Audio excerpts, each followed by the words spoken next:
Novas xeracións se está empezando a banalizar o consumo de drogas.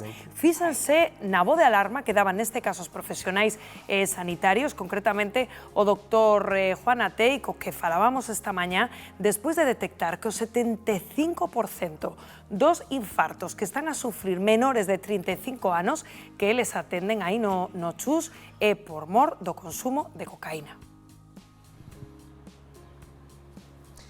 Pois sí, aquí estamos co xefe de Servizo de Cardioloxía do Hospital Clínico Universitario de Santiago, con José Ramón González Juan Atei. Dicimos que é un dato alarmante o consumo de cocaína entre os máis novos e as consecuencias que ten isto, non, para o corazón. Bueno, eu diría que é alarmante o consumo de cocaína en xeral, obviamente entre os máis novos, pero eu diría que hai moito consumo en xente que igual non é tan novo. O que non é normal é que Santiago lidere a concentración de cocaína en aguas residuais. Eso non é normal e eso debe alertarnos a todos. E é unha cousa que nos sorprende é que hai pouca concienciación, diría que político-social. Un individuo xoven que ten un infarto de miocardio, é dicir, xoven, menor de 35 anos, unha das primeiras causas, a primeira causa é que este relacionado co consumo de cocaína. Por lo tanto, primeira cousa, hai que educar e hai que informar a xente sobre as consecuencias desto e a realidade, a nosa realidade que temos. Segundo, e iso tamén hai que recurrir á conciencia individual de tal cantidad de consumidores que debe haber. E despois outra cousa moi importante, se vostede consume cocaína, inda que teña 20 e tantos anos, se de repente, coincidindo co consumo, ten un episodio de dor no peito, que non lle cambia ca posición, ni ca respiración, como unha especie de opresión, ou algo que as outras veces que consumeu non tiña, chame por favor ao 061 e comuníquelle o que está pasando, porque o risco, se é un infarto de morrer de forma súbita, pensa que o 20 e tantos % morren de forma súbita nas 2 primeiras horas, se ninguén o atende, van a morrer. E logo, a maioría, como non o identifica e como son xóvenes, chegan moi tarde, con un infarto a veces extenso, moi establecido, e é devastador ver a un rapaz ou alguén xoven, non alcanzamos a comprender porque hai tan pouco foco incluso político-social sobre este tema, non? Pois estámoslo poñendo agora, estamos informando de todo isto. Gracias por atendernos, doutor. Quedamos con estas advertencias de tan vital importancia para ter en conta a hora de toda esta actualidade. Gracias, doutor. Nada, gracias a vos.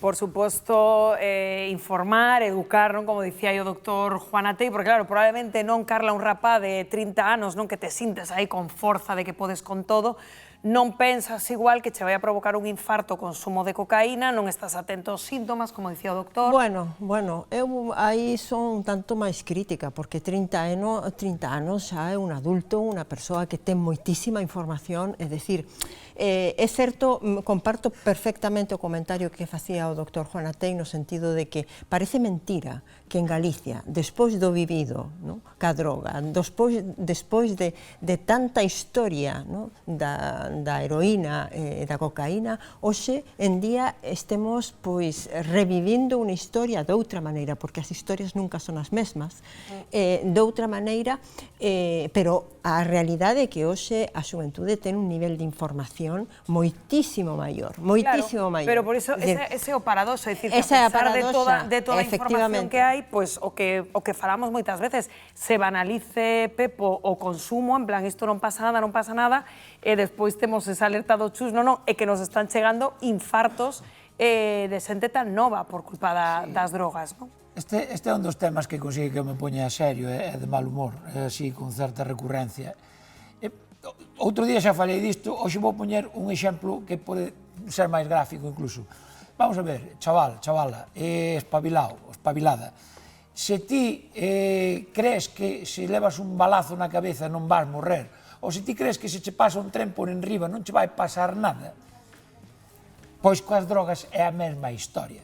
Podedes pensar que sodes o rei do mambo, pero eso acaba coas familias, acaba coa saúde e non se pode xogar con iso porque é desgraza garantida. Entón, quitadevos desa merda xa, por favor. Non entredes. Non entredes. Sí, porque cando falamos dos narcopisos, non, coas asociacións de veciños, digo, de nada serve, non, como desmantelar os grandes puntos de venda de droga, se paralelamente non, pois non se fai ese traballo onde todos os eidos de concienciación, porque ao final van a buscar onde mercar e onde A ver, tal como consumir. decía Carla, parece mentira que estemos outra vez nas mesmas, non? É unha cousa moi difícil de loitar contra o mundo da droga, son os cartos. Mentras Carto fácil. dedicarse á venda de droga produza as rendas que produce, isto é moi difícil. Hoxe os rapaces teñen absolutamente toda a información que se pode dar. Imaginar o que lle dice o doutor Juan Altei, que é do máis puro sentido común, señores, datos na man, aquí está, 35 anos vas a morrer por o consumo de cocaína. E non vale de nada. Santón. Pero Carla falou ben cando dixo que as historias non se repiten, son distintas. Entón, o mellor tamén, desde as institucións, desde todo o mundo, temos que facer a autocrítica de que as mensaxes e as informacións e a forma, o método de traballo que temos que facer para eso tampouco é o mesmo método. E o mellor aí hai algo que donde apuntar, non? Bueno, pois 12:38 do mediodía dun